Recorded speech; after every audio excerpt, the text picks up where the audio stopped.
अष्टोत्तर शत श्री श्रीमद एसी भक्ति वेदांत स्वामी प्रभुपाद की जय। ओम विष्णुपाद परमहंस परिव्राजकाचार्य अष्टोत्तर शत श्री श्रीमद भक्ति सिद्धांत सरस्वती महाराज की अनंत कोटि वैष्णव वृंद की नामाचार्य हरिदास ठाकुर की प्रेम से कहो श्री कृष्ण चैतन्य प्रभु नित्यानंद श्री अद्वैत गदाधर शिवासादि गौर भक्त वृंद की श्री श्री राधा कृष्ण गो गोपीनाथ श्याम कुंड राधा कुंड गिरिराज गोवर्धन की वृंदावन धाम की मथुरा धाम की द्वारिका धाम की जगन्नाथपुरी धाम की नवद्वीप मायापुर धाम की गंगा माई की यमुना माई की भक्ति देवी की तुलसी महारानी की निताय गौर प्रेमानंदे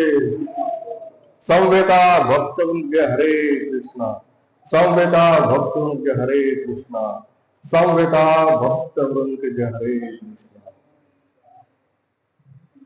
ओम नमो भगवते वासुदेवाय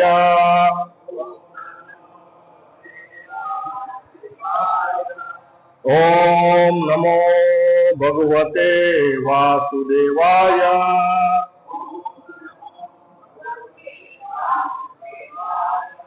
ओम नमो भगवते वासुदेवाय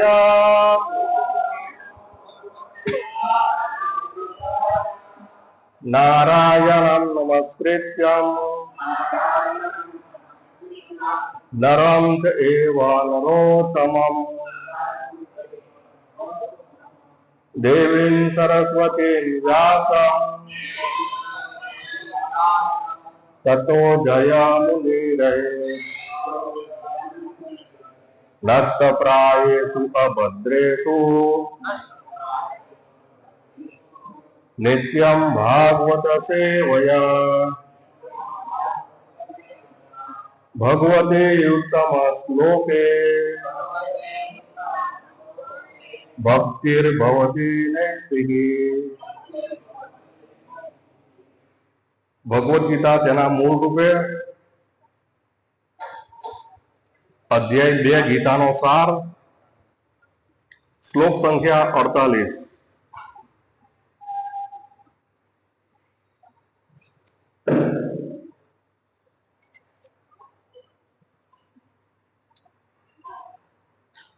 योगस्थ कुरु कर्माणि संगम त्यक्त्वा धनंजय सिद्धि असिद्धयोः समः भूत्वा समत्वं योगः उच्यते। योगस्थः कुरु कर्माणि संगम त्यक्त्वा धनंजय सिद्धयः सिद्धयोः समो भूत्वा समत्वं योग उच्यते। योगस्थः कुरु कर्माणि संगम त्यक्त्वा धनंजय सिद्धयः सिद्धयोः समो भूत्वा समत्वं योग उच्यते। योगस्थः कुरु कर्माणि संगम त्यक्त्वा धनंजय सिद्धयः सिद्धयोः समो भूत्वा समत्वं योग उच्यते।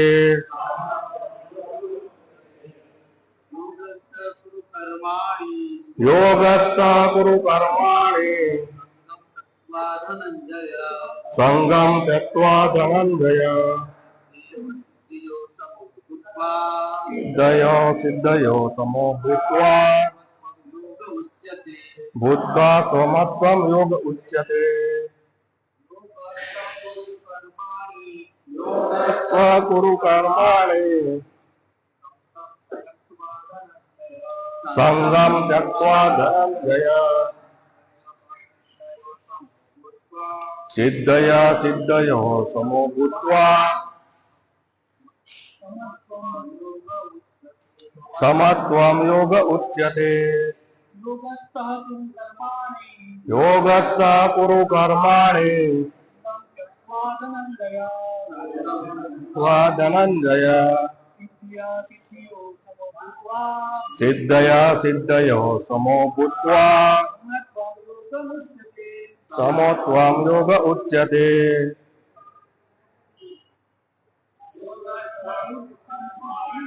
योगस्थः कुरु कर्माणि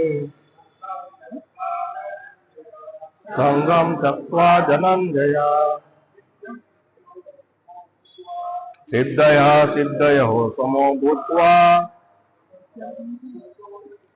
समत्वं योग उच्यते। स्वस्थं कुरु कर्माणि संगम त्यक्त्वा धनंजय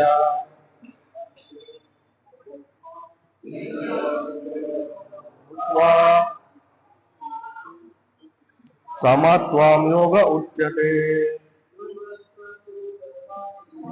योगस्थं कुरु कर्माणि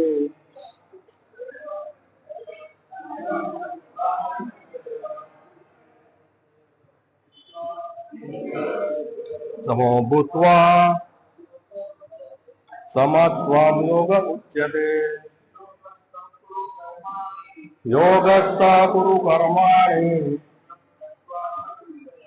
संगम त्यक्त्वा धनंजय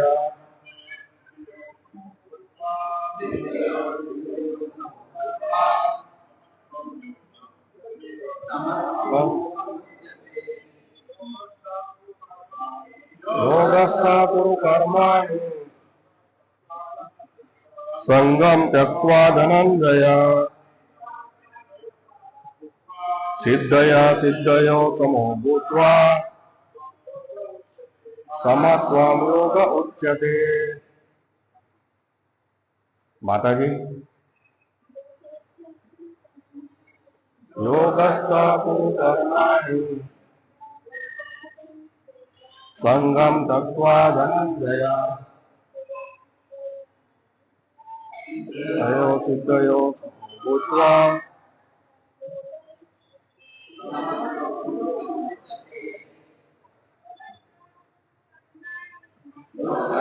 कुरु कर्माणि संगम त्यक्त्वा धनंजय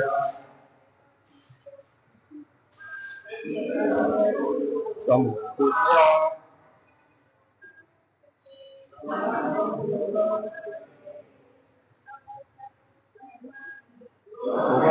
कुरु कर्माणि त्यक्त्वा धनंजय सिद्धया सिद्धयो समो भूत्वा समत्वं योग उच्यते। योगस्थ समभावમાં સ્થિત કુરુ કર કર્માણી તારા કર્તવ્ય કર્મો સંગમ આસક્તિ त्यक्त्वा તજીને ધનંજય હે અર્જુન સિદ્ધિ અસિદ્ધયો સફળતા કે નિષ્ફળતામાં સમહ સમતોલ ભૂત્વા થઈને સમત્વમ સમતા યોગઃ योग ઉચ્યતે કહેવાય છે। अनुवाद અને ભાવાર્થ શીલ પ્રભુપાદ દ્વારા શીલ પ્રભુપાદ की हे अर्जुन योग में स्थिर रहे सफलता के निष्फलता सर्व आसक्ति छोड़ी दईने तारा कर्तव्य कर्मों कर मन ने आवी क्षमता योग कहवाय छे। एक बार मारी साथे बोलजो हे अर्जुन योग में स्थिर रहे सफलता के निष्फलता સર્વ આસક્તિ છોડી દઈને તારા કર્તવ્ય કર્મો કર. મનની આવી ક્ષમતા યોગ કહેવાય છે. ભાવાર્થ, કૃષ્ણ અર્જુનને કહે છે કે તે યોગમાં સ્થિત થઈને કર્મ કરે. એ યોગ શું છે? યોગ એટલે હર હંમેશ ચંચલ રહેતી ઇન્દ્રિયોને નિયંત્રણમાં રાખી પરમ તત્વ પરમેશ્વરમાં મન એકાગ્ર કરવું. અને પરમ તત્વ કોણ છે? પરમ તત્વ તો ભગવાન શ્રી કૃષ્ણ છે. અને સ્વયં ભગવાન શ્રી કૃષ્ણ અર્જુનને યુદ્ધ કરવાનું કહી રહ્યા હોવાથી અર્જુનને ફળ વિશે ચિંતા કરવાની કશી જરૂર રહેતી નથી. જય કે પરાજય અંગે તો શ્રી કૃષ્ણએ વિચારવાનું છે. અર્જુને તો માત્ર શ્રી કૃષ્ણના આદેશ અનુસાર કર્મ કરવાનું છે. શ્રી કૃષ્ણની આજ્ઞાનું પાલન જ વાસ્તવિક યોગ છે. અને આનો વ્યવહાર કૃષ્ણ ભાવનામૃત શ્રી કૃષ્ણ ભક્તિ નામની પ્રક્રિયામાં થાય છે. કેવળ કૃષ્ણ ભાવનામૃત દ્વારા મનુષ્ય સ્વામિત્વના ભાવનો ત્યાગ કરી શકે છે. આ માટે મનુષ્ય શ્રી કૃષ્ણના દાસ થવું જરૂરી છે, અથવા તો શ્રી કૃષ્ણના દાસના પણ દાસ થવું જરૂરી છે. કૃષ્ણ ભાવનામૃતમાં રહી કર્તવ્ય કર્મ કરવાની એ જ સાચી પદ્ધતિ છે. અને એ જ મનુષ્યને યોગમાં સ્થિત રહી કર્મ કરવામાં મદદ કરે છે. અર્જુન ક્ષત્રિય છે, તેથી તે વર્ણાશ્રમ ધર્મનો અનુયાયી છે. વિષ્ણુ પુરાણમાં કહ્યું છે કે વર્ણાશ્રમ ધર્મનો સમગ્ર ઉદ્દેશ્ય વિષ્ણુને પ્રસન્ન કરવાનો છે. ભૌતિક જગતમાં નિયમ છે કે લોકો પ્રથમ પોતાની તુષ્ટિ કરે છે, પરંતુ અહીં તો પોતાને તુષ્ટ ન કરતા કૃષ્ણને સંતુષ્ટ કરવાના છે. તેથી મનુષ્ય કૃષ્ણને સંતુષ્ટ ન કરે ત્યાં સુધી તે વર્ણાશ્રમ ધર્મના નિયમોનું યોગ્ય પાલન પણ કરી શકતો નથી. પરોક્ષ રીતે અહીં અર્જુનને કૃષ્ણના આદેશ અનુસાર કર્મ કરવાની આજ્ઞા કરવામાં આવી છે.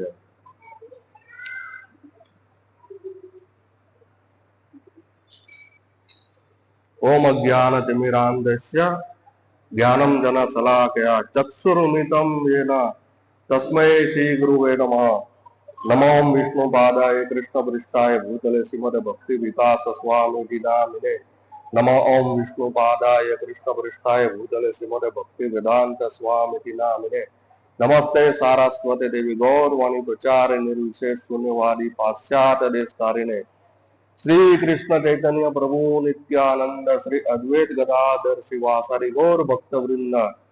હરે કૃષ્ણ કૃષ્ણ કૃષ્ણ હરે હરે, હરે રામ રામ રામ હરે હરે, હરે કૃષ્ણ કૃષ્ણ કૃષ્ણ હરે હરે, હરે રામ રામ રામ હરે હરે, હરે કૃષ્ણ કૃષ્ણ કૃષ્ણ હરે હરે, હરે રામ રામ રામ હરે હરે. તો બધા ભક્તોનું સ્વાગત છે સોમવારના સત્સંગમાં ઇસ્કોન તરફથી ચાલતા. બહુ સુંદર શ્લોક છે.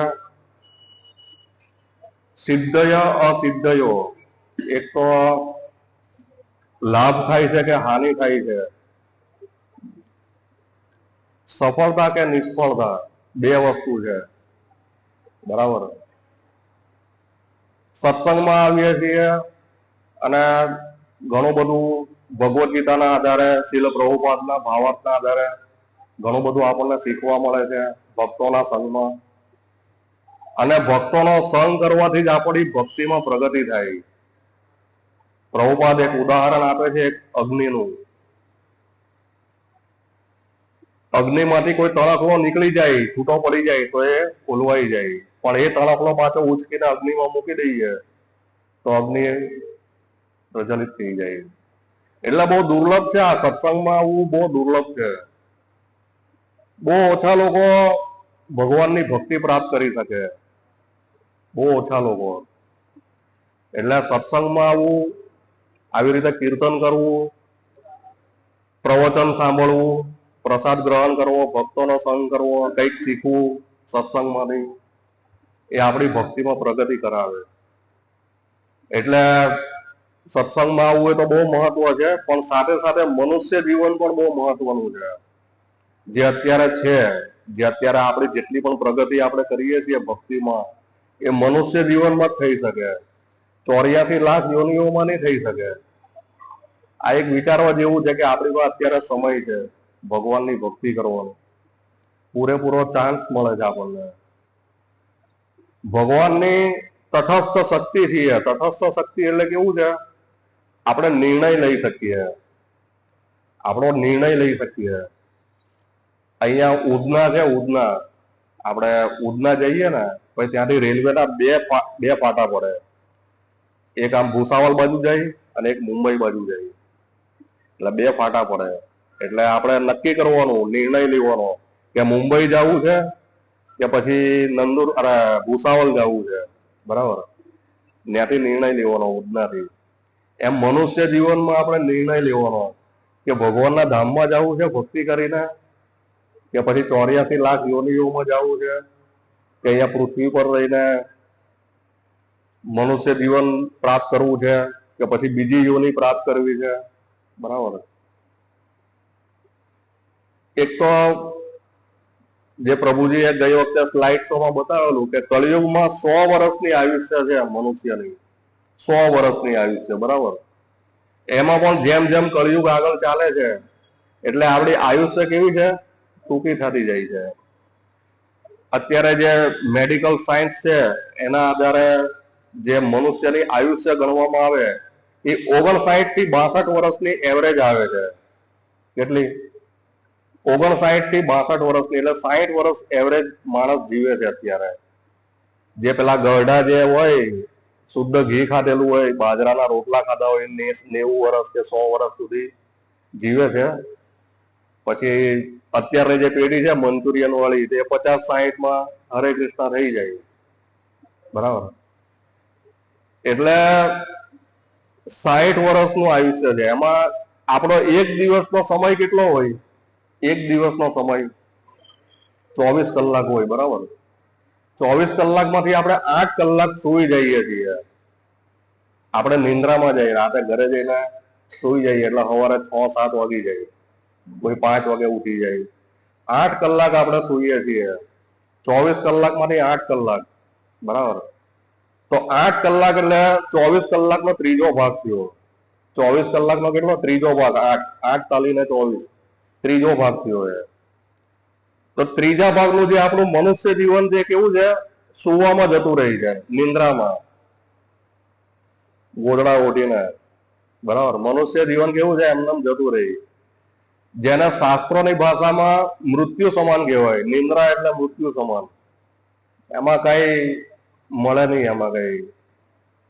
એટલે ત્રીજો ભાગ જતો રહે. આપણે જે 60 વર્ષની આયુષ્ય ગણીએ ને, એમાં જે આપણે ત્રીજો ભાગ કાઢી નાખીએ, 20 વર્ષ, 60 માંથી ત્રીજો ભાગ એટલે 20 વર્ષ નીકળી જાય. કેટલા? 40 વર્ષ વધે ને. 40 વર્ષમાંથી 5-10 વર્ષ નાનપણમાં જતા રહે. 5 વર્ષ કે 10 વર્ષ આપણને કઈ ખબર નહીં પડતી હોય, કપડા વગરના આટા મારતા હોઈએ, હા, ગમે નામ બોલી દઈએ, રમકડા આપે તો રહીમાં કરીએ, બીજી ત્રીજી કઈ ખબર નહીં હોય. ભાજપ વાળાને શું છે, કોંગ્રેસ વાળાને શું છે, બાંગ્લાદેશમાં શું થયું, પેલા પણ એ કઈ ખબર નહીં હોય. 5-10 વર્ષ સુધી કોઈને કઈ ખબર નહીં પડે. બરાબર. 40 વર્ષમાંથી એવા 10 વર્ષ જતા રહે, અને પાછળના 5 વર્ષ બીમારીમાં જતા રહી. ગટપણ આવે ને, 50 વર્ષ પછી સાંધા દુખે, પછી બધી બીમારીઓ આવી જાય, બ્લડ પ્રેશર, ડાયાબિટીસ. બરાબર. હમણાં અમારા કારખાને એક ભાઈને પ્રેશર ઘટી ગયું તો બેહાડી દેવા પડ્યા. પછી લીમકા લીપ પીવડાવી એટલે થોડુંક રેડી થયું, એટલે 10 મહિના પાછા. આવું થાય. એટલે છેલ્લા 5 વર્ષ કેવા થાય? ભડખા કાઢવામાં ને આવું બધું કરવામાં જતા રહે. બરાબર. 40 વર્ષમાંથી એવા 15 વર્ષ જતા રહે. કેટલા વર્ષ વધ્યા? 25 વર્ષ વધ્યા. 25 વર્ષથી તો બધા નોકરીના કામ ધંધા કરતા હોય. તો લોકો મનુષ્ય જીવન અંદર એમ કે એન્જોય કરવું છે, તો આમાં એન્જોય નામની વસ્તુ તો આવતી નથી. આવે છે? 25 વર્ષથી તો લોકો મહેનત કરતા હોય, એમાં તેજી આવી જાય, ક્યારેક મંદી આવી જાય. હા, હમણાં છેલ્લા 1 મહિનામાં કેટલા હીરા ઉદ્યોગમાં મંદી છે, અહીં તો શનિ રવિ રજા રહી. તો 62 જણાનો આંકડો બતાવ્યો સરકારે કે હીરામાંથી 62 જણાએ આત્મહત્યા કરી લીધી. વિચારો, હમણાં સમાચારમાં આમ તો 61 જણાને, હમણાં ગઈકાલે ગયો 62 જણાએ આત્મહત્યા કરી લીધી. સફળતા અને નિષ્ફળતા, આ જે શ્લોક છે ને, સફળતા અને નિષ્ફળતા, તો એક સમાન રહેવું. સફળતા મળે કે નિષ્ફળતા મળે, એક સમાન રહેવું. અર્જુનને એમ જ ભગવાન સમજાવે છે કે હાર પણ થાય ને જીત પણ થાય. આવી મંદી આવે કે પછી ગમે તે થઈ જાય. હા, પ્રભુપાદ એક ઉદાહરણ છે. પ્રભુપાદનું 1939માં ભક્તિ સિદ્ધાંત સરસ્વતી મહારાજને મળે છે 1922માં. તો એમના આદેશને અનુસરીને 1939માં ભગવત દર્શન, જે આપણી મંથલી મેગેઝિન છે, એના માટે પ્રયાસ કરે છે. તો એ સમયે અંગ્રેજોનો કેવો નિયમ હોય કે 5 રૂપિયાના મણ જે ચોખા મળતા હોય ને, એના 40 રૂપિયા કરી નાખેલા. 5 રૂપિયાના મણ ચોખાના 40 રૂપિયા, એટલે 8 ગણો ભાવ વધારી દે છે અંગ્રેજો. તમારે આ ખાવાનું, બરાબર, અને ન ખાવું હોય ને તો અમારી ગુલામી કરો, અમે તમને બીજા દેશમાં મોકલીએ અને અમારા સૈનિક બનીને ઓલા લોકોને ત્રાસ આપવાનો. તમારે અંગ્રેજોની ટીમમાં રહી અને પેલા લોકોને ત્રાસ આપવાનો. એવા સમયમાં આખા કલકત્તામાં ખાલી 4 જ પ્રેસ હતા, 4 પ્રેસ. અને એ સમયમાં પ્રભુપાદે શરૂઆત કરેલી આ પુસ્તકો છપાવવાની, બેક ટુ ગોડ હેડ. બરાબર, એટલે સમય સારો પણ આવે અને નબળો પણ આવે. પણ જે યોગી હોય ને, યોગ કોને કહેવાય કે બધી ઇન્દ્રિયો અને મન બુદ્ધિ બધું નિયંત્રણમાં રહે. એને ખબર છે કે આ થોડોક સમય છે, ચોમાસું છે, 2-4 મહિના રહેશે પછી જતું રહેશે. શિયાળો આવશે, બરાબર, 4 મહિના રહી, ઘરે થાય પછી જતું રહે. પછી ઉનાળો આવે, એ પણ 3-4 મહિનામાં જતો રહે. એવી રીતે સુખ અને દુઃખ કેવું છે, આવે છે અને જાય છે. આપણે બધા બહુ દુઃખી થઈ જઈએ. મંદી આવી ગઈ, આમ થઈ ગયું, ઓલું થઈ ગયું. બાંગ્લાદેશમાં ફટાફટી બોલાઈ નાખી. પેલા રશિયાના પેલા કોણ છે, યુક્રેન વાળા, એ લોકોનું ચાલે છે. પછી બીજા કોઈ દેશનું ચાલે છે, ઈરાન ઈરાકનું, એવું કઈ. બરાબર, રશિયા, પછી એના બધા સપોર્ટ કરવા વાળા દેશ છે, યુએસએ અને બધા ઘણા બધા છે. તો સતત આવું ચાલતું રહેશે. કોઈ રોગ આવી જાય, હમણાં કોરોના આવી ગયો તો બધા હેરાન થઈ ગયા. કોઈ બીમાર પડી જાય તો જેટલી કમાણી કરી હોય બધી આપી દેવાની, ખાલી અમને બચાવી લો, એમ પેલું મૂકો ભૂંગળું તો હું બચી જાઉં. એવું થાય ને. હા, બીકમાં ને બીકમાં કેટલા તો મરી ગયા. ભૂંગળું નહીં મળે તો એમ.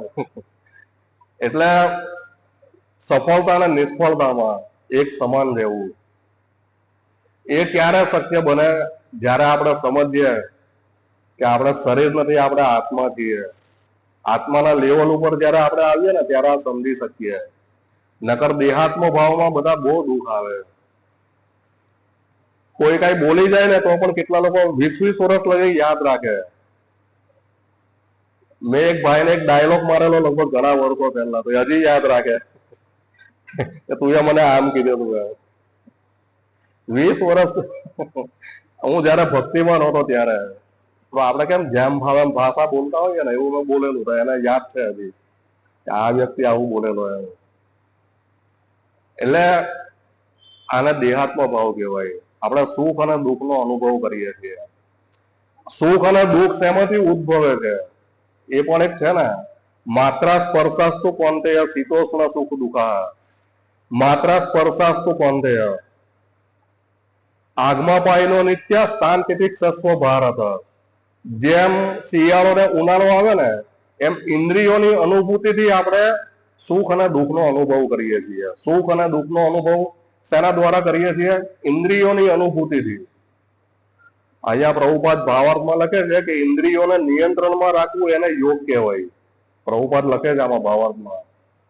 તો ઇન્દ્રિયોને જેવી રીતે આપણે સાંભળીએ છીએ કે કોઈનો જન્મ થયો, બરાબર, ફલાણા ભક્તને ત્યાં જન્મ થયો, તો આપણે ખુશ થઈ જઈએ, આનંદ આવી જાય કે અમારા ભાઈને ત્યાં જન્મ થયો છોકરાનો, બરાબર, અથવા છોકરાના લગ્ન છે તો બધા ખુશ થઈ જાય કે ચાલો લાડવા તો મળશે, પેંડા મળશે, બરાબર. તો કોઈની મૃત્યુના સમાચાર આવે તો આપણે દુઃખી થઈ જઈએ. એ જ કાનથી આપણે સાંભળીએ છીએ. ખ્યાલ આવ્યો? ઇન્દ્રિયોની અનુભૂતિથી જોઈએ છીએ. કોઈનું એક્સિડન્ટ થઈ જાય છે તો આપણે દુઃખી થઈ જઈએ છીએ, બરાબર. કોઈ સારું વસ્તુ જોઈ લઈએ, ગાર્ડનમાં ફરવા લઈ જાય ને તો પણ સારું લાગે. ઇન્દ્રિયોની અનુભૂતિ. એટલે સુખ અને દુઃખ શેમાંથી ઉદ્ભવે છે? ઇન્દ્રિયોની અનુભૂતિમાંથી. શીતોષ્ણ સુખ દુઃખ, એટલે આ ઋતુ જેવું છે, ઠંડી અને ગરમી જેવું. ઠંડી આવે છે, જતી રહી છે, પછી ગરમી આવે છે, પાછી ઠંડી આવે છે. શીતોષ્ણ એટલે ભગવાન કહે સ્થાન તિતિક્ષસ્તો ભારત. આને આપણે સહન કરતા શીખવું જોઈએ. જયારે આપણે ભગવાનની ભક્તિમાં લાગીએ ને તો આ ભક્તિનું બેરોમીટર છે. આ કેવું છે? ભક્તિનું બેરોમીટર છે કે આપણે કેટલું સહન કરી શકીએ છીએ. ખ્યાલ આવ્યો? આપણે કેટલું સહન કરી શકીએ છીએ. નકર એવી રીતે જ વિચલિત થઈ જાય, ઓ આમ થઈ ગયું. વિચલિત નહીં થવું, એટલે વિચારવું જોઈએ એમ. નિયંત્રણ, આપણી ઇન્દ્રિયો, મન, બુદ્ધિ, બરાબર, બધું નિયંત્રણમાં હોય તો આપણે કેવું છે? ભક્તિમાં ઓટોમેટિક પ્રગતિ કરી શકીએ. નકર આપણું ધીમે ધીમે કેવું છે? એની એ જ પોઝિશન રહી. સત્સંગમાં આવીએ છીએ, બરાબર છે, તો પણ આપણી એ જ પોઝિશન રહી. પણ આપણે કેવું છે? જેમ જેમ ભક્તિમાં પ્રગતિ કરશું, આપણી ઇન્દ્રિયો ઓટોમેટિક ભગવાનની સેવામાં લાગશે ને, પછી આપણને બહુ વિચલિત નહીં થાય. કારણ કે આપણને ખબર છે કે આ બધું જે છે, આ જે મંદી આવે છે, તેજી આવે છે, બરાબર, તે આજે છે, કાલે નહીં હોય.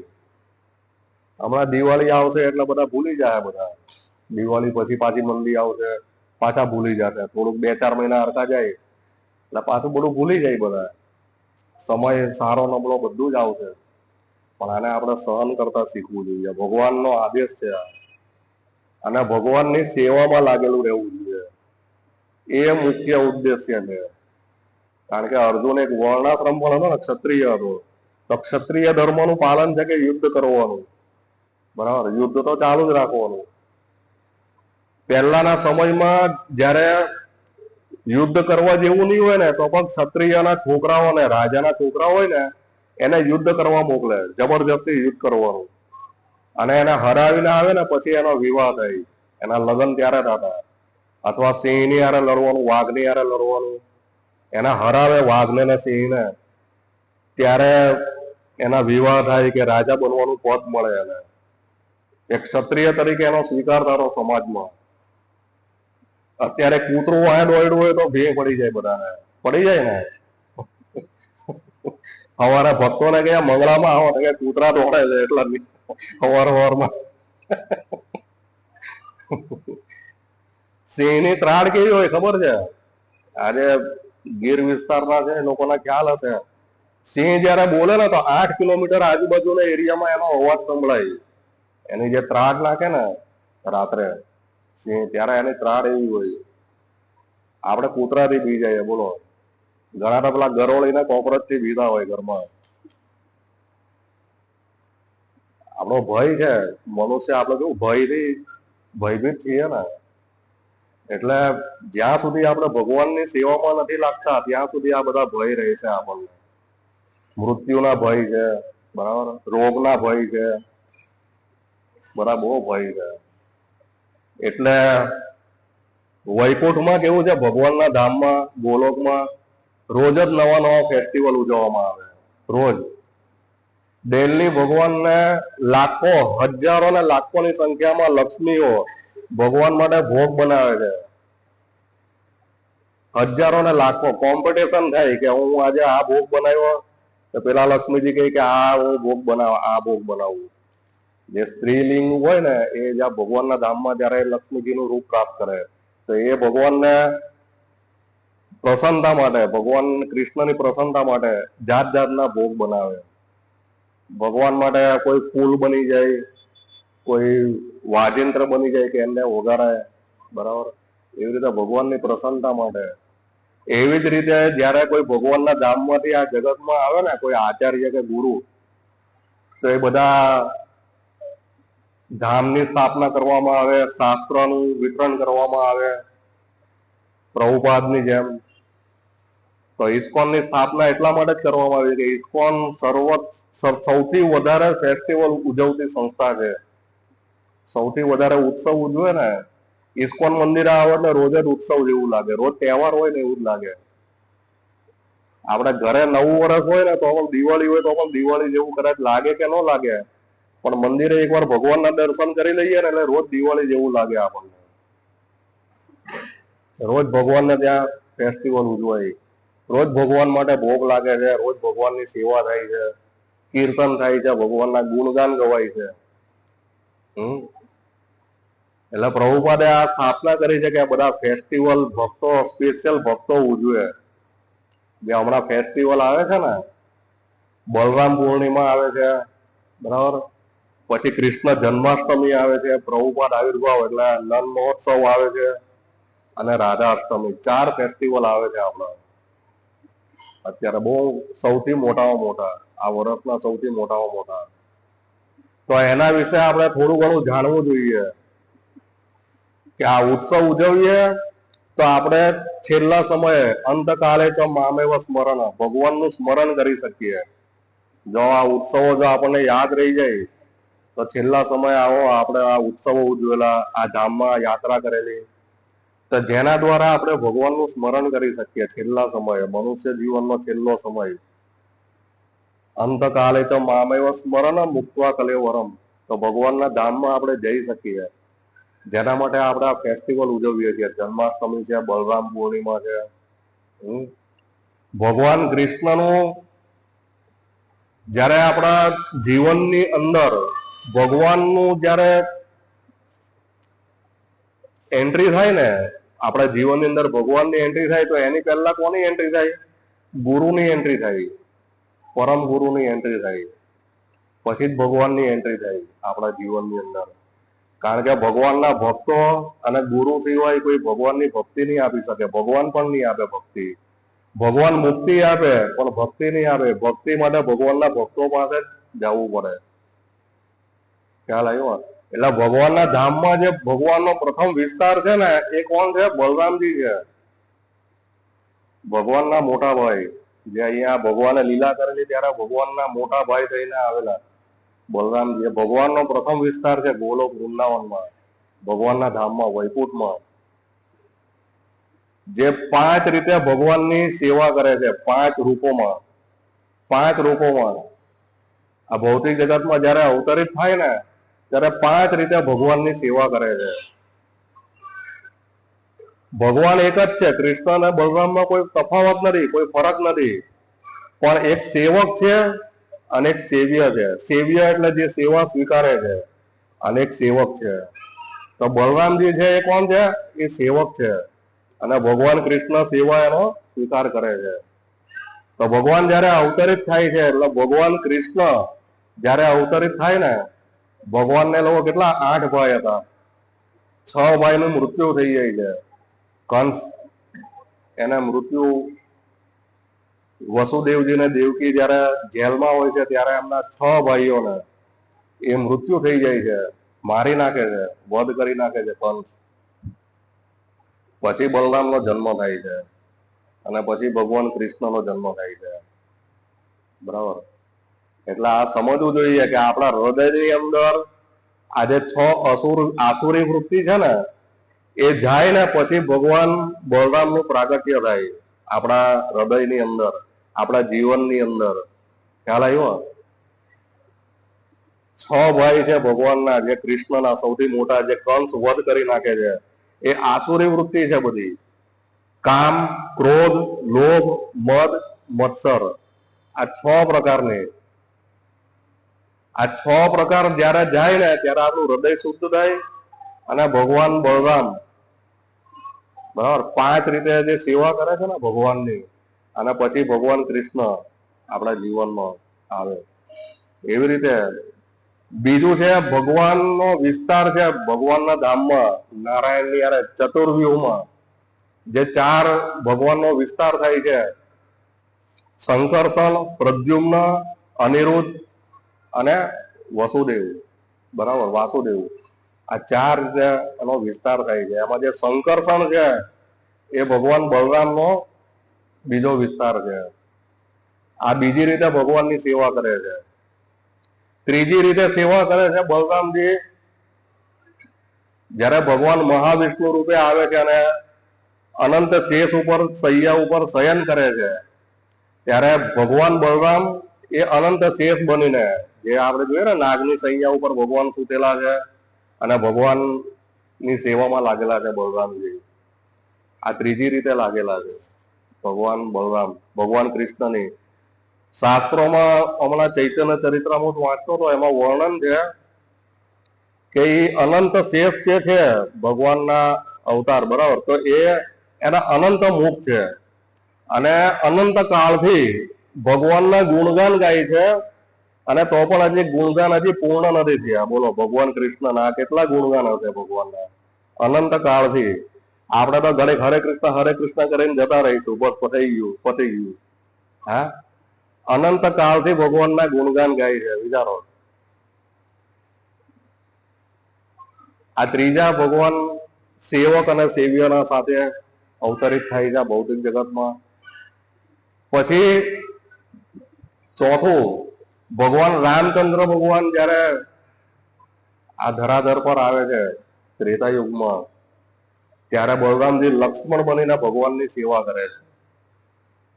રામકથા તો બધાએ સાંભળી હશે, બરાબર. રામ અને લક્ષ્મણ ભગવાનની સતત સેવામાં લાગેલા રહે છે. 14 વર્ષ વનમાં જાય તો વનમાં જાય છે, ભગવાન જે આદેશ આપે એ. અને કળિયુગમાં એક શ્રી સંપ્રદાયમાં છે લક્ષ્મણજીના એક અંશ અવતાર, જેને રામાનુજાચાર્ય તરીકે આપણે બધા ઓળખીએ છીએ. શ્રી સંપ્રદાયમાં એક આચાર્ય છે બહુ મોટા, રામાનુજાચાર્ય, એટલે રામાનુજ, રામના અનુજ એટલે લક્ષ્મણજીના અંશ અવતાર છે. જે આપણે ભવિષ્યમાં થોડુંક સમજશું સ્લાઇડ તો જ્યારે, તો એ ભગવાનના ચોથી રીતે ભગવાન રામચંદ્ર ભગવાન આવે છે અને સેવક તરીકે લક્ષ્મણજી આવે છે. અને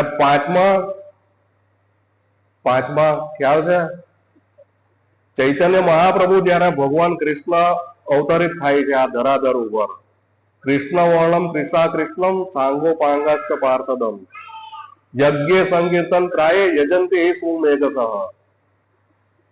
કૃષ્ણ વર્ણમ કૃષા કૃષ્ણમ, સ્વયં કૃષ્ણ છે પણ એનો વર્ણ કેવો છે? ગૌર વર્ણ છે. ભગવાન ચૈતન્ય મહાપ્રભુ જયારે આ સૃષ્ટિમાં પ્રગટ થાય છે ત્યારે નિત્યાનંદ પ્રભુ બનીને બલરામજી એમની સેવા માટે આવે છે. સેવક અને સેવ્ય બંને સાથે. આ પાંચમા. એટલે જો આપણે ચૈતન્ય મહાપ્રભુની કૃપા લેવી હોય ને, તો નિત્યાનંદ પ્રભુની કૃપા હોય ને તો જ ચૈતન્ય મહાપ્રભુની કૃપા મળે. એક સદ ગોસ્વામીના એક ભાઈ હતા, એક મને બહુ યાદ નથી નામ, પણ એમણે એવું કીધેલું કે હું ચૈતન્ય મહાપ્રભુને માનું છું, રામકૃષ્ણને માનું છું, પણ આ નિત્યાનંદ પ્રભુને હું નથી માનતો એમ.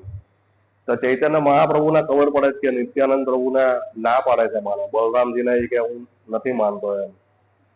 તો ચૈતન્ય મહાપ્રભુ આદેશ આપે છે, અને અર્ધ કુકુટી ન્યાય કહેવાય. કેવું? અર્ધ કુકુટી ન્યાય એટલે કેવું છે? અડધી કુકડીને જ મારવાનું. કુકડી હોય ને મરઘીને અડધી કુકડીને જ મારવાનું. કે જ્યાંથી જે ઈંડા આપે ને એ ભાગ સારો છે, પણ જેને અનાજ ખવડાવવું પડે એ ભાગ બરાબર નથી એમ.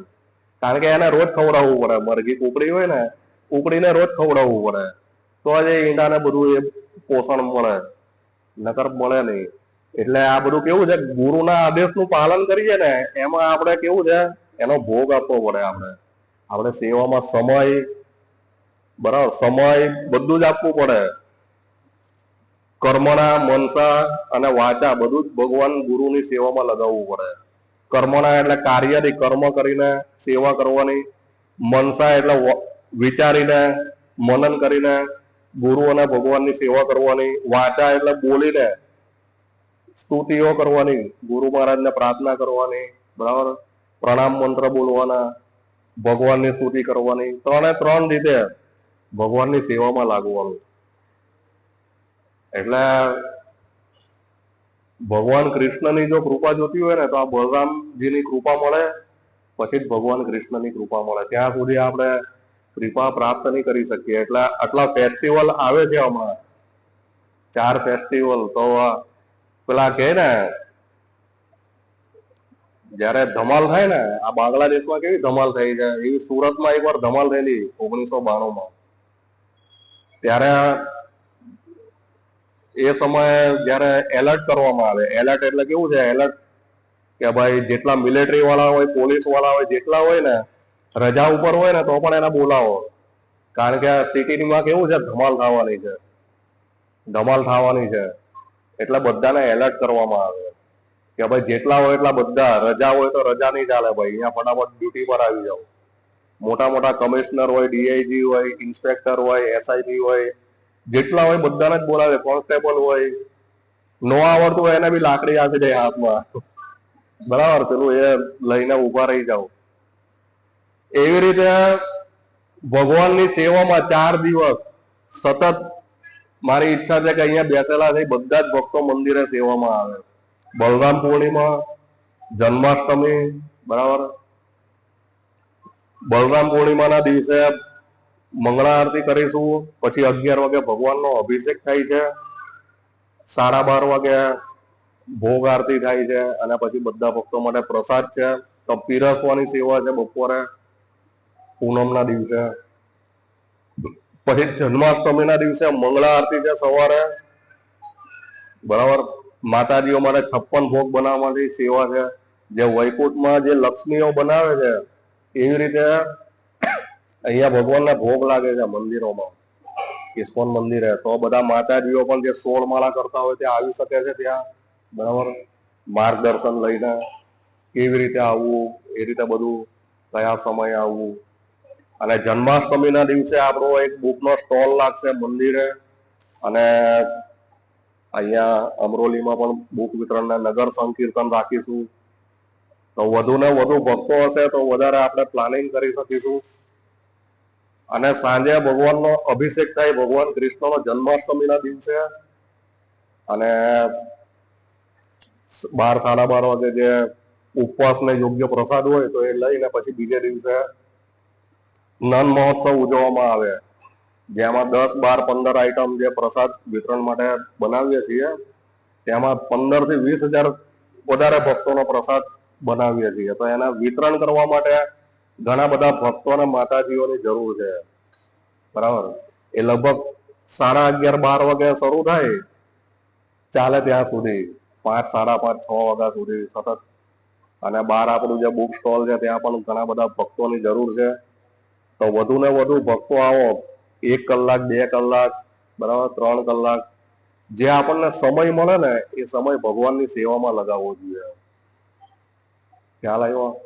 લોકો વેકેશન પડી જવાનું છે તો લોકો ભયમાં આવી ગયા, પણ ગભરાવાની જરૂર નથી. વૈકુંઠમાં એવું કઈ મંદી આવતી નથી, ભગવાનના ધામમાં મંદી નહીં આવે. ખ્યાલ આવ્યો? એટલે મંદિરે મંદી નહીં આવે. એટલે સતત ભગવાનની સેવામાં રહો. ડેકોરેશન થાય છે મંદિરે તો ત્યાં ડેકોરેશનમાં પણ જઈ શકાય.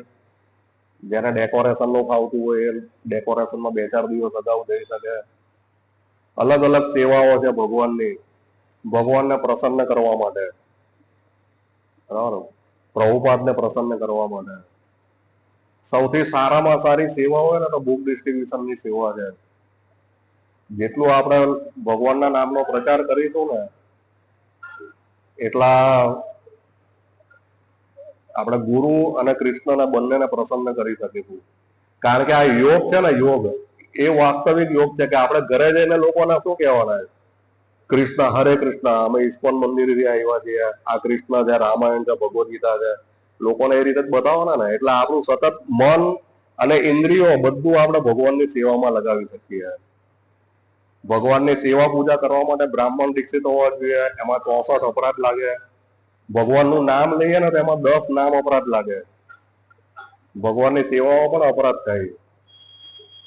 પણ ભગવાનનું કીર્તન કરીએ અને ભગવાનનો પ્રચાર કરીએ ને એમાં કોઈ દોષ નથી લાગતો. અને કોઈ પેલું શું કહેવાય, યોગ્યતાની જરૂર નથી. કોઈ પણ કરી શકે. ભગવાનનું નામ કોઈ પણ લઈ કરી શકે, કીર્તન કરી શકે અને કોઈ પણ સમયે કરી શકીએ. 56 ભોગમાં રાત્રે પણ વાસણ ધોવાની સેવા હશે, બરાબર, દર વખતે જઈએ છીએ એવી રીતે. તો જેવી રીતે મેસેજ મોકલું એ રીતે બધા ભક્તો અને માતાજીઓ એવી રીતે બધા સેવામાં લાગજો. જેટલી આપણે સેવા કરીશું, બરાબર, જે ભાવથી, એવી આપણી ભક્તિમાં પ્રગતિ થશે. અને આ જે ભગવાનની વાણી છે ને, એને આપણે સમજી શકીશું, નકર આપણે સમજી નહીં શકીએ. એટલે ભગવાનને સમજવા માટે શુદ્ધ ઇન્દ્રિયો જોઈએ. અને આજે ભગવાનના મંદિરને જે શણગારવા માટે ફૂલ થાય છે, તો જે ભક્તો સેવા, લક્ષ્મી સેવા પૈસા લાવ્યા છો તે ભગવાન દામોદર પ્રભુને આપી શકો છો, બરાબર, ભગવાનની પ્રસન્નતા માટે ફૂલ સેવા લખાવી શકો છો. હરે કૃષ્ણ.